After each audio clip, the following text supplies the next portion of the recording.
अस्सलामुअलैकुम वरहमतुल्लाहि वबरकातुहू। स्वागत है आप तमाम स्टूडेंट का आपके चैनल सदाए वक्त में। सो प्यारे बच्चों, कैसे हैं? उम्मीद करता हूं कि सब बच्चे खैरियत से होंगे। तो चलिए प्यारे बच्चों, आज की इस क्लास को फटाफट शुरू करते हैं। प्यारे बच्चों, आज का जो क्लास होने के लिए जा रहा है ये वस्तानिया परीक्षा 2025 सब्जेक्ट उर्दू पार्ट 7 क्लास। अगर आप लोग पार्ट 1 से पार्ट 6 से क्लास तक नहीं किए तो सिंपली उन क्लासेस का लिंक वीडियो के डिस्क्रिप्शन बॉक्स में दिया हुआ है। आप उस लिंक पे क्लिक करने के बाद उन क्लासेस को कर सकते हैं। ठीक प्यारे बच्चों, तो चलिए आज की इस क्लास को शुरू करते हैं फटाफट बिना देरी किए। तो प्यारे बच्चों, यहाँ पे देखिए सवाल आपसे ये पूछ रहा है कि मेहनत सोना से बेहतर है। यानी इस सवाल के कहने का मतलब ये है कि मेहनत सोना से बेहतर कैसे है, क्यों है। ठीक प्यारे बच्चों, इसका आप लोगों को यहाँ पे जवाब देना होगा। यहाँ पे आपके जवाब में लिखा हुआ कि मेहनत एक ऐसी दौलत है जो इंसान को अक्ल शऊर वाला, तंदुरुस्त, जफाकश बनाती है। ऐसा इंसान अपने इल्म, हुनर और दिमागी व जिस्मानी सलाहियत का इस्तेमाल करके बेशुमार दौलत हासिल कर लेता है जो सोना देकर हासिल करना मुमकिन नहीं। यही वजह है कि मेहनत को सोना से ज़्यादा कहा जाता है। समझे? अब एग्जाम्पल आप समझिए कि अगर आप एक IAS बनना चाहते हैं, आप IPS बनना चाहते हैं, आप डॉक्टर बनना चाहते हैं या इंजीनियर बनना चाहते हैं, तो आप क्या सोना देकर किसी को आप IPS बन सकते हैं? सोना देकर आप एक डॉक्टर बन सकते हैं? नहीं। सोना देकर आप अगर मान लीजिए कि आप हाफिज़ कुरान ही बनना चाहते हैं या आलिम दीन बनना चाहते हैं, तो सोना बेचकर, सोना देकर आप नहीं कर सकते हैं। ये किस चीज़ से कर सकते हैं? बस मेहनत के बलबूते पर। अगर आप अच्छी तरीके से मेहनत करेंगे तो फिर आप डॉक्टर भी बन सकते हैं, हाफिज़ कुरान भी बन सकते हैं, इंजीनियर भी बन सकते हैं। यानी जो आप चाहें बन सकते हैं, बशर्ते मेहनत आपको करनी होगी। ठीक, तो यहाँ पर वही कहा गया कि सोना से आप उन चीज़ों को नहीं ले सकते हैं जिन चीज़ों को आप मेहनत करके हासिल कर सकते हैं। ठीक है, यानी आप मेहनत करके आसमान की बुलंदी को छू सकते हैं, लेकिन सोना को बेचकर, सोना को लेकर आप आसमान की बुलंदी को नहीं छू सकते हैं। ठीक प्यारे बच्चों, समझ गए आप लोग? इसे नोट कर लीजिएगा। आगे बढ़ते हैं। यहाँ पे आगे सवाल ये पूछ रहा है आपसे कि दौलत कमाने के लिए कौन सी राह इख्तियार करनी चाहिए। यानी दौलत कमाने के लिए कौन सा रास्ता आपको इख्तियार करना चाहिए, देखना चाहिए। ठीक प्यारे बच्चों, तो यहाँ पे आपका जवाब लिखा हुआ है, दौलत कमाने के लिए पहले इल्म हुनर हासिल करना चाहिए। कौन सा इल्म हुनर? हाफिज़ कुरान बनना नहीं, आलिम दीन बनना नहीं, सिर्फ इल्म हुनर इसे नहीं कहा जाता है। IAS बनना इल्म हुनर नहीं। इल्म हुनर उसे भी कहा जाता है जिस तरीके से किसी के कोई अगर जूता सिल रहा है ना, तो उनके पास भी इल्म है। किस चीज़ का इल्म है भाई? तो उनको एक जूता सिलने का इल्म है। कोई नाई आपका बाल को काटा तो उसके पास भी इल्म है। उस नाई के पास किस चीज़ का इल्म है? तो उसे बाल काटने का इल्म है। कोई बावर्ची खाना को पका रहा है ना, तो उनके पास भी इल्म है। किस चीज़ का इल्म है? तो खाना को बनाने का इल्म है। ठीक प्यारे बच्चों, तो इल्म हर एक चीज़ उसी इल्म का यहाँ पे बात हो रहा है। तो यहाँ पे क्या आगे लिखा हुआ है कि इल्म से मुराद सनाती, तिजारती, फ़नी उलूम में महारत हासिल करना है। ठीक प्यारे बच्चों, आगे ये लिखा हुआ कि ये वो इल्म सरमाया है जिसके ज़रिए इंसान हर जगह कमा सकता है, समाज में इज्जत और वक़ार के साथ ज़िंदगी गुजार सकता है। ठीक प्यारे बच्चों, समझ गए? आगे बढ़ते हैं। आगे आपसे सवाल में ये पूछ रहा है कि मेहनत की खुशी का एहसास आपको कभी हुआ?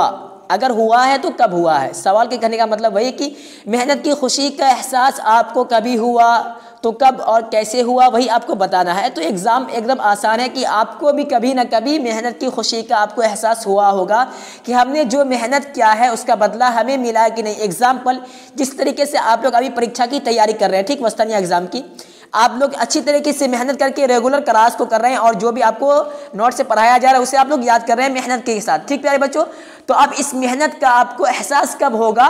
जब आपका रिजल्ट आएगा। जिस तरीके से 2025 में आप लोगों का परीक्षा होगा, परीक्षा होने के बाद कुछ महीने के बाद आप लोगों का रिजल्ट जारी कर दिया जाएगा। आप लोग अपने रिजल्ट को देखेंगे, जो बच्चा फर्स्ट डिवीज़न से पास होगा तो उसको ज़रूर एहसास होगा कि हमने मेहनत की थी, अच्छी तरीके से हमने सवाल को बनाए थे, नोट्स को अच्छी तरीके से पढ़े थे, तो आज हमारे मेहनत का जो फल है वो हमें मिला है, तो वो ज़रूर उस दिन खुश होगा। तो वही यहाँ पे पूछ रहा है। ठीक प्यारे बच्चों, मेहनत की खुशी का एहसास आपको कभी हुआ? अगर हुआ तो कब हुआ? तो आपको वहाँ पे एग्जाम में लिखना होगा कि हमें मेहनत की खुशी का एहसास इस दिन हुआ, इसलिए हुआ। ठीक प्यारे बच्चों, अब यहाँ पे देखिए क्या लिखा हुआ कि जवाब में लिखा, जवाब ही पढ़ लीजिए। जवाब भी उसी तरीके से होगा।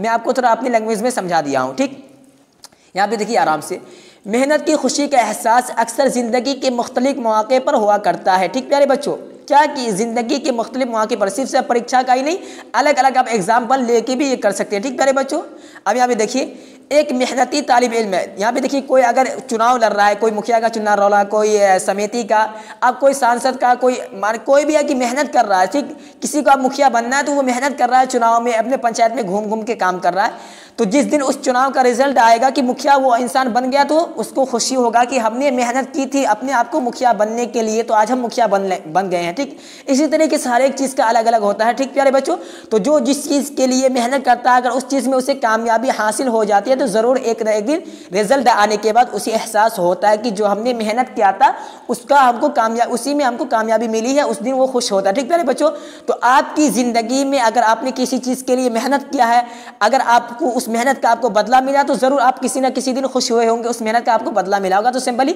उसी चीज़ को आपको यहाँ पे इस सवाल के जवाब में लिखना होगा। ठीक प्यारे बच्चों, अगर आपको इस तरीके से भी समझ में नहीं आया तो यहाँ पे जवाब ही पढ़ लीजिए। क्या है कि मेहनत की खुशी का एहसास अक्सर ज़िंदगी के मुख्तलिफ मौके पर हुआ करता है। एक मेहनती तालिब इल्म इम्तिहान की तैयारी के लिए सख्त मेहनत करता है। ठीक प्यारे बच्चों, आगे लिखा हुआ है हर तरह की मुश्किल तरीन सवालात को हल करने के लिए सलाहियत पैदा करके इम्तिहान देता है। क्या है? हर तरह की मुश्किल तरीन सवालात को हल करने की सलाहियत पैदा करके इम्तिहान देता है। नतीजतन जब अव्वल दर्जा से कामयाब होने का पैगाम सुनता है, यानी जब वह फर्स्ट डिवीज़न से कामयाब होने का खबर सुनता है तो उसको बेहद खुशी होती है और ज़िंदगी भर कामयाब इंसान बनकर अपनी मेहनत का बदला पाता है और खुशगवार ज़िंदगी गुजारता है। तो यही बस हुआ। तो आपको क्या करना है कि आपकी ज़िंदगी में आपने जिस चीज़ पे मेहनत किया है, अगर आपको कामयाबी मिले तो सिंपल उसी चीज़ को अपने जवाब में लिख देना है। जिस तरीके से यहाँ एक मेहनती तालिब इल्म का यहाँ पे एग्जाम्पल दिया गया। ठीक प्यारे बच्चों, तो चलिए प्यारे बच्चों आज की इस क्लास को यहीं पे समाप्त करते हैं। आज का क्लास आप लोगों को कैसा लगा, समझ में आया या नहीं आया, आप लोग अपनी राय कमेंट सेक्शन में ज़रूर दीजिएगा। और प्यारे बच्चों किसी भी आपको आंसर में या क्वेश्चन में डाउट है तो सिंपली उसे कमेंट सेक्शन में पूछ सकते हैं, उसका रिप्लाई आपको दे दिया जाएगा। ठीक प्यारे बच्चों, तो चलिए आज की इस क्लास को यहीं पर समाप्त करते हैं। फिर मिलते हैं अगली क्लास में, तब तक के लिए खुदा हाफिज़, अस्सलामु अलैकुम।